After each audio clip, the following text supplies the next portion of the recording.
Hi, everybody, and welcome to another live stream podcast episode. Today, we've got David Amerland. John Lincoln couldn't come, so I had to cancel that one, and we'll talk about that in a moment. And David filled in, and I'm really glad. And actually, now I'm wondering, why didn't I ask David without having to fill in as an initial guest? Because he's wonderful, intelligent, smart, and what I love is you're like Rand Fishkin. You're this kind of follow-up to Rand Fishkin, is that you look almost as well groomed as he does. Well, after that introduction, I'm wondering myself why you didn't ask me sooner. I'll give you the song and then we'll get into the episode. Thank you for coming along. Welcome, everybody. A quick hello and we're good to go. Welcome to the show, David Amerland. I'm pleased to be here. Brilliant stuff. I just came from band practice. We were talking about that earlier on. I feel like a teenager again. I'm playing in a rock and roll band. And so I've been singing all afternoon, so I could sing that really well. David's filling in for John Lincoln, and we're going to go through several steps here. I'm going to talk about my experiment. This whole podcast is a learning experience for me because I get to talk to people like David who are really smart and know their stuff. And I get to ask them all the questions that you want to ask, but you never dared. And I dare. And because we're live, nobody dares be rude to me and tell me it's an idiotic question. So that's wonderful. And I get away with it. And last week it was Rand Fishkin, and we got this really great surprise on Periscope, which is the Twitter kind of live streaming thing. And I'm only using that because LinkedIn won't allow me in. And if we can show that first screen, Periscope got 1,000 views on replay and 58 people live. That's nuts. Loads more than YouTube. On YouTube, we're at 500 so far. So Periscope turned out to be this brilliant platform for that particular episode. And I look back through the other ones, they've actually been quite successful on Periscope. So we're streaming live on Periscope. Anybody on Periscope who follows you will probably get some kind of notification that you're on this show. So any of your followers will be here. The other thing is, I said earlier on, I woke up in the middle of the night thinking, I promised David I would create this event because I had to cancel John Lincoln's event, which was in the knowledge graph, and create this one. And I forgot last night because I've been at band practice, which is fair enough. And at 4 o'clock, I woke up and I thought, I didn't do it. I better do it now. And I did it thinking, if I do it now, it will get in the knowledge graph by the time we start. Now, first of all, what happened, if we show the next screen, I created the event and within 10 minutes, it was up on your Brand SERP. You can see it there. That this event was on your Brand SERP within 10 minutes of me creating it, and it hadn't existed before anywhere on the web. Yeah, it's amazing, cool, isn't it? Yeah, it is. And absolutely. then I created with WordLift, wonderful tool. Sorry, if you show that screen again, underneath you can see another one, which is the entity David Amerland. I just copy pasted some information about you, put it in a page, stuck that on the web, and that came up page 1 within 10 minutes too.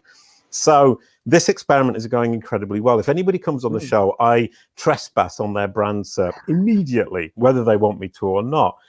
And then if we show the next screen, I was quite surprised because on Kalicube's Brand SERP, I trespassed on my own Brand SERP, and this hasn't happened before. All of a sudden, David Amerland comes up as a rich site link. David Amerland's video comes up second, and your profile, your YouTube page comes up third. And so what Google has done is it said this is incredibly important information around Kalicube, and it's showing it immediately within 10 minutes. And the next one is the one that killed me. The next screen, 10 minutes from when I first posted this event, it was in the knowledge graph. 10 minutes to get in the knowledge graph with something completely new. And that's partly to do with WordLift, partly to do with the strategy I've built around this, but it's all about the entity-based content model, which is the podcast as the spine.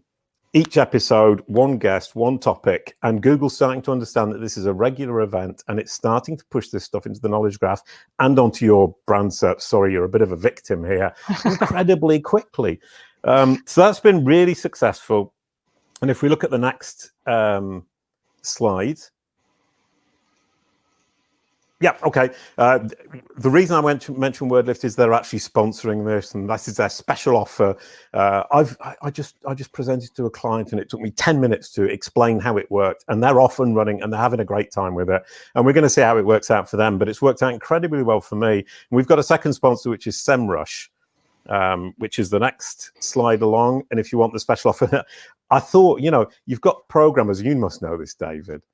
You've got programmers who like underscores, programmers who like capital camel case, and other ones who like hyphens. So I thought I would create a link for each of them. So whatever kind of programmer or HTML writer you are, you can use one of these links and you can still find the SEMrush special offer, 2 weeks Guru account for free. Really generous of them. And why am I allowing myself to be sponsored by SEMrush and WordLift? Because I actually use them for this experiment. So if we go to the next slide, I've been measuring that. I track the guests, which is a little bit creepy. But I track the guests and I track how well the WordLift pages rank for their name. And as you can see, it's been very, very successful. I use SEMrush to do that. And the next slide, I also use SEMrush to check what rich elements appear for them. You can see at the top, and unfortunately David's disappeared because this is my funny story for the day. Nick Ranger, we got the feature snippet for her. And what happened with Nick Ranger was that I got contacted by ABC, the Australian news channel, who said, oh, Nick, can you please come on our show? And they thought that Nick worked for me because I had the feature snippet for Nick. And that was a really good example of how you need to look after your personal brand SERP. So SEMrush is a great tool for tracking both the rankings, but also the rich elements, as I call them, the universal search and so on and so forth. And you can have a free Guru account by kalicube.pro/SEMrush August, and you can use a camel case, you can use a hyphen, or you can use an underscore, depending on what kind of coder you are. Next one, the next slide, we still haven't got David back, so it looks like this is going to be a solo show. Finishing off with the sponsory kind of thing, but it's actually sponsors who give these incredibly great tools that I use to track all this stuff. And I've used their super duper colors, blue on the right, orange on the left, to show that in fact the problem is if you ever choose to sponsor this podcast, you will get how would you call it, barnacled by the podcast itself in the knowledge graph. Both of these entities, WordLift and SEMrush, have been barnacled by this podcast, different episode with Chase Reiner, Rand Fishkin, and Jez Schultz in the knowledge graph. So they're now forever associated with me and my podcast, whether they like it or not. If we go on to the next slide, I hope. There you go. This is where I was going to start the whole conversation, because that first bit, it was what? It was 5 minutes? 7 minutes. I just talked for 7 minutes about my super duper ridiculous project. And I thought I would search Google for what I would talk to David about. And what turned up, of course, was the video. So I can't actually watch that to figure out what I might be asking him. But then I thought I'll use people also ask for all the questions that I can ask, starting with what is attention in consumer behavior? And that's a really great question to ask David, except for the fact that he's not here anymore. This is something that I have never experienced before. We've lost the guest at exactly the moment when we needed the guest, because I had those questions for him. The idea was to talk about consumer behavior and attention management. Now, what I loved about that, and we were talking just before with David about it, was I'd always thought about consumer behavior and thinking, yeah, we need to understand consumer behavior in order to be able to convert from the top of the funnel to the bottom of the funnel, bring them through, and also keep the clients. And I think that's often forgotten by people, is that once you've acquired a client, got yourself that client, you need to keep that client. Hello, you're back, David. I was just filling in. I'm so sorry. A rookie mistake. I forgot to plug in my laptop. Battery ran out. Brilliant. Okay, I've just been fluffing out and filling in while you were here. Can we put that last slide out so that David can see what I did? This is my great idea for the day. I thought rather than do a proper interview, I'll just search for the terms that I'm going to talk to you about and use people also ask as a list of questions, so I don't actually have to bother being an interviewer. So if there's anyone out there who wants to interview people, this is a great new technique. What is attention in consumer behavior? David, please take that away. What is attention in consumer behavior and why is it important? Whoa, $1 million question, right? Okay, let's start with some obvious stuff. Okay, everybody says attention is waning. We have less attention spans, smaller, shorter attention spans than ever before. There's less attention to go around, and this is wrong. Okay, essentially we have the same attention span as we have always had. From an evolutionary point of view, attention is there to make sure that we survive, which means we need to be able to apportion attention to what we perceive as threats, opportunities, and resources in order to ensure our long-term survival.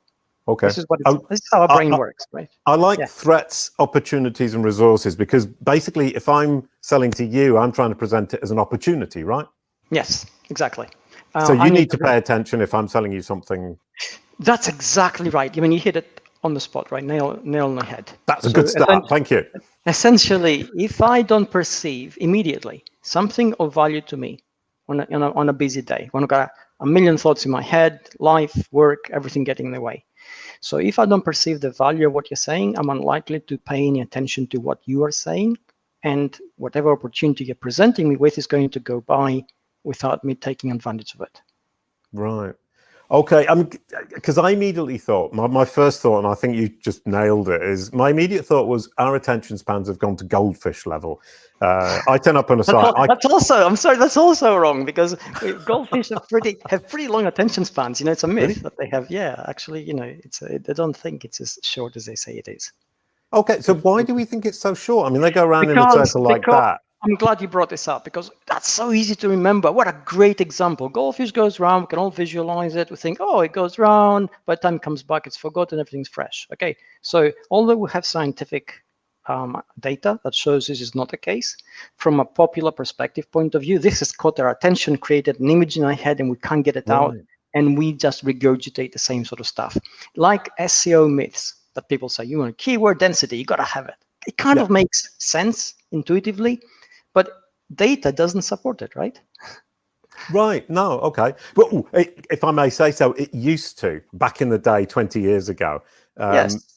But that's actually a problem of people's perceptions not changing with the time. Yeah. And the data we had 20 years ago told us that goldfish had short attention spans, that animals do not feel emotions. Don't they? Well, they do. Oh, right. Okay. They have the same emotions that we do, exactly the same brain circuits. Nature doesn't create different things for different people. It creates a model and goes across species, for instance. So if I feel fear, the brain circuits in my head are identical to what perhaps a dog or a cat has when they feel fear. If I feel love, or I feel affection, if I feel hunger, all those things, the signals are the same. But then there are differences between species. I mean, if I may generalize about dogs, who probably won't be offended because they don't understand what I'm saying, is that they have that dependency on the human being. So their emotions are kind of very much wrapped up in that dependency, or am I misreading? Well, we are their point of reference in order for them to navigate the world. Because they're like children, right? If you have a child, I was going to say a bit like kids, yeah, exactly. Bring up a child. They're brand new to the world. They don't know if it's dangerous or if it's good or if it's bad or how to react. They look at you. Dad is smiling. Well, it's unlikely to be a threat. Dad is running away. Oh, maybe I should too, right? Same thing. So dogs are the same. They read their emotions, they take cues from us, and they react, and that's how they learn. So essentially, the circuits are the same. So back to our consumers, and we're trying to manage their attention span. I mean, my initial idea, let's come back to that, was that we don't have an attention span worthy of the name anymore. I mean, I'll read 100 words and then get bored. I watch videos. I can't watch, I mean, I said earlier on, I can't watch more than a minute of anybody. And I just realized I spoke for 7 minutes without shutting up.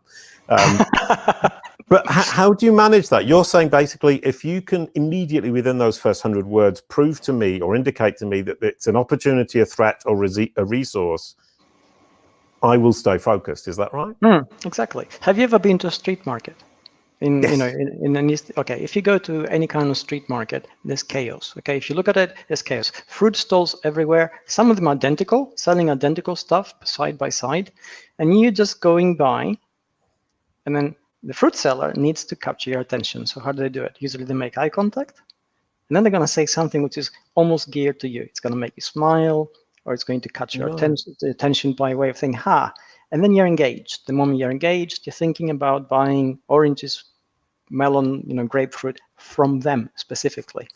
But they have the advantage that they can see me, so they can guess what I might be interested in if they've got this kind of empathetic view. They see you. Okay, here's what it is. They actually see you, and usually the eye contact thing is a trigger. Oh, so never look at a street seller in the eye. yeah, because they've got you then, right? It's very hard to look away. without being rude, obviously. So, but essentially that is the trigger, and that then the process kicks in. And it's a process, right? I have it down to a fine art. Is there a thing about looking somebody in the eye where you think you have a relationship even though you don't have a relationship once you've looked them in the eye and kept that eye contact? Well, there, at a neurobiological level, at a personal level, the moment you make eye contact with somebody, what happens is your mirror network in your brain kicks in, and sort of you begin to imagine what it's like with them, and you feel a connection even though there may not be one, and it's all here because you begin to sort of create a story or a narrative, and that's how engagement happens, right? Except narcissists. Well, narcissists are wrapped up in their own story. They haven't got time or room in their head for anyone else's, and that's why you can't really engage with them. Yeah, so what's eye contact to them? It's an opportunity to find a victim? To tell you how great they are. No, it's an opportunity for them to tell you how great they are. Sorry, I'm speaking from the point of... Yeah. No, okay, so narcissists aside, basically you get that eye contact, you think you have a relationship, and then the street sellers or the people in the market will then look at you and they'd say to me like, oh, you love the color red, and I would immediately think, oh, they know who I am. Yeah Well, that, the moment you say, oh, you love the color red, you got to think, am I wearing red? And yes, you got to smile and respond, right? You got to say, no, not really, but just this is the only shirt I have today. Suddenly there's a narrative, there's an engagement. He's telling them a story. They're going to come back, right? Or they're going to say, yeah, that's a heroic color. I wear nothing else. And again, you're providing something personal. They're taking that from you, and you have engagement, you have a connection. And from that, then you begin to basically go further in the have your attention. Now, okay, brilliant, wonderful, got you, understood. I'm never going to go market again because I get caught out and they'll tell me some They're amazing places. If you talk about inbound marketing, there it is. Right, okay, well, that was the question, in fact. How can you move that online? Because obviously we don't have that eye contact. The person lands on the page and it's the same for everybody. How do you make that contact and grab their attention? Okay, I mean, we need to understand what mechanisms we use in the marketplace scenario. And basically we have the mechanism of mirror neurons and empathy. Empathy is a mechanism in our head which allows us to project ourselves into the shoes of somebody else in order to understand what they're thinking, what's important to them, not because we really want to hug them or feel them, because if they're a potential threat, we need to be aware of it so we can take action. And also we need to establish their motivation so we can understand them better and decide how much to trust them and whether to trust them in the first instance. Same thing works in the web. So we've got to think, what activates empathy in the web? Well, if I'm coming to your site and I have a specific need, if, first look, I get there, that need is being addressed very quickly. I'm beginning to think, okay, this is my site. This guy knows what he's talking about. I need to go deeper here. You have my attention. You haven't made me work for it. You haven't made me go through lots and lots of pages. You haven't given me, I don't know, a gazillion things about you and what you do. And then he said, okay, now if you want something from me, this is how you're going to get it. You have to sign up here and go into the newsletter. And none of that. You're very quick. Okay. Yeah. Sorry. Well, then the question, from my point of view, is obviously I just said, oh, everyone's got the same message, and they don't. Brands create personas, and then they hit these personas. And the idea is, if I'm right, they create the personas to create the appearance of empathy on the page, and they will push this page that makes them look empathetic, which is a complete cheat and a con. But how, if something really works, how can you tell it's not real? Oh, so, yeah. I don't know. It's like trust, right? If I work really hard to gain your trust, and there are things with steps which I can take, which will say, hey, I can work with David, I can trust him. Well, I'm engaged in that process now. I've put in work. So whether it was fake to begin with in terms that I'm using steps on a step-by-step basis and another mechanism, or it came from my heart, the end result is the same. I'm engaged with you, you trust me, and now I feel indebted to that extension of trust, and the mechanism inside me, as long as I'm not a narcissist, reciprocated. Yeah, we can forget about narcissists. That was kind of just something I got into it. We can forget about the exception, but what just struck me in that sentence was indebtedness. Yes. Do you feel that we have to create this concept or this idea of indebtedness in order to get me to buy from you?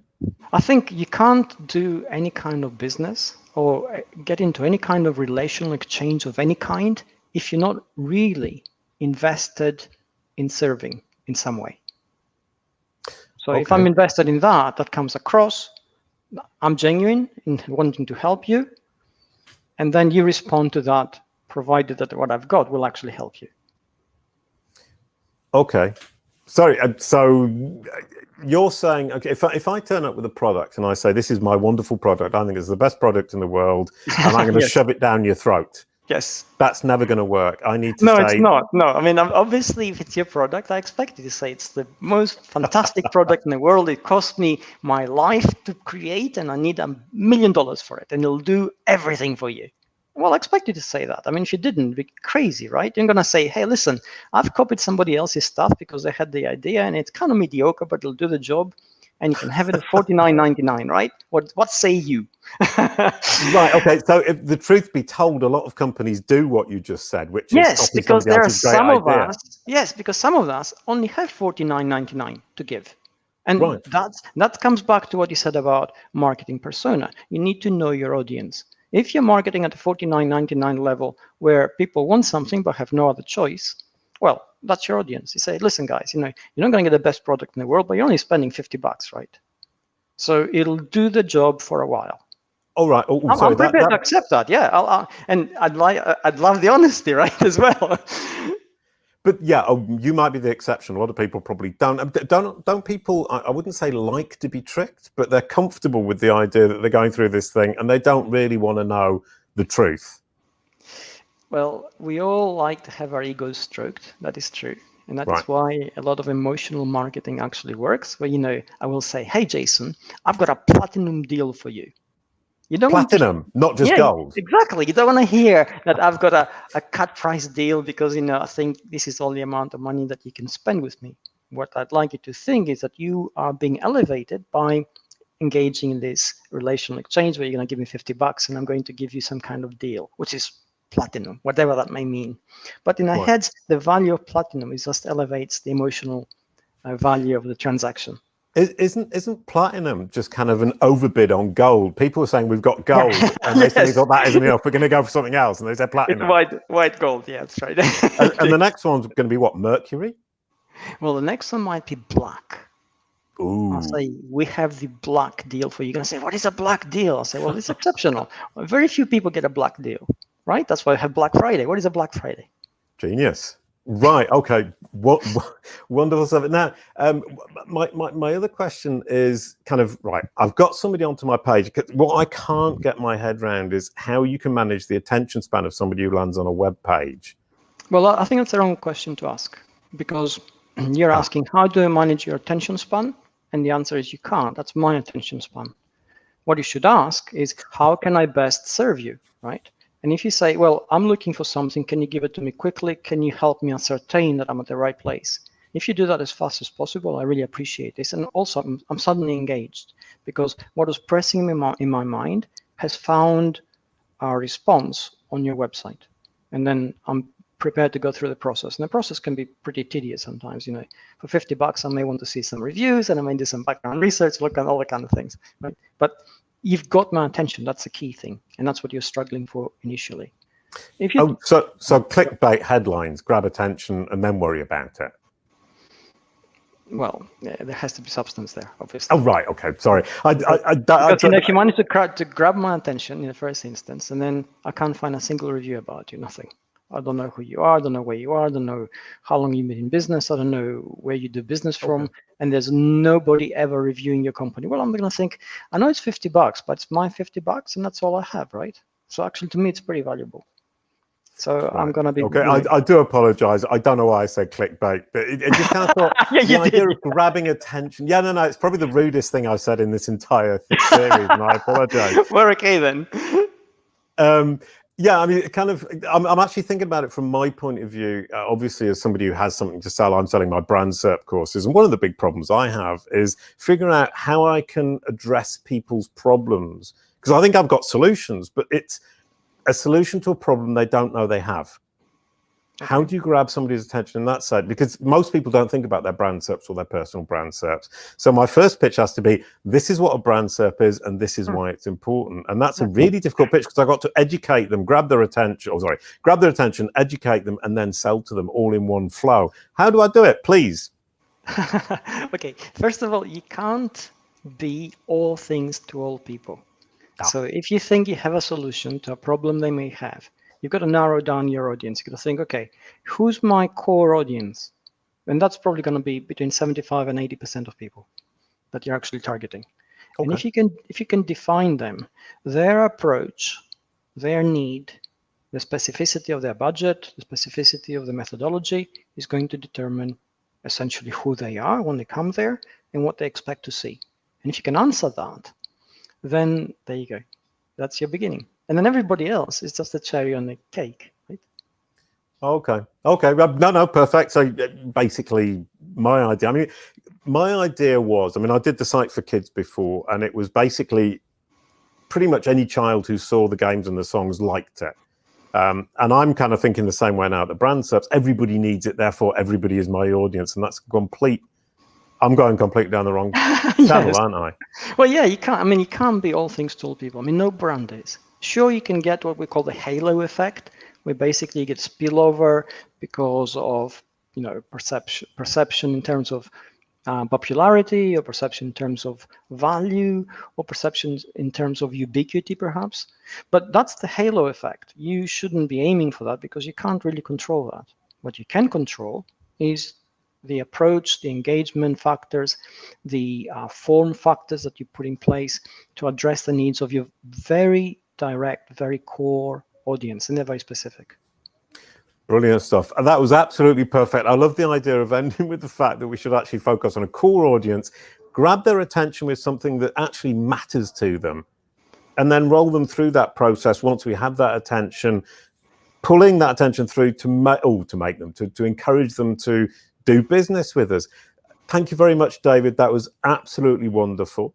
I'm going to sing you the song, and then I'm going to tell everybody about the next episode. Okay. A quick goodbye to end the show. Thank you, David. Thank you very much for having me here. Brilliant. Thank you. Now, please do join us next week. We've got Jez Schultz. It's going to be absolutely wonderful. Google Discover. I know nothing about Google Discover, so I'm going to discover lots of things about Google Discover with Jez Schultz, who tells me she knows boatloads. Join us next week. Thank you for being here this week. See you soon. Thank you, David. Take care. Bye-bye.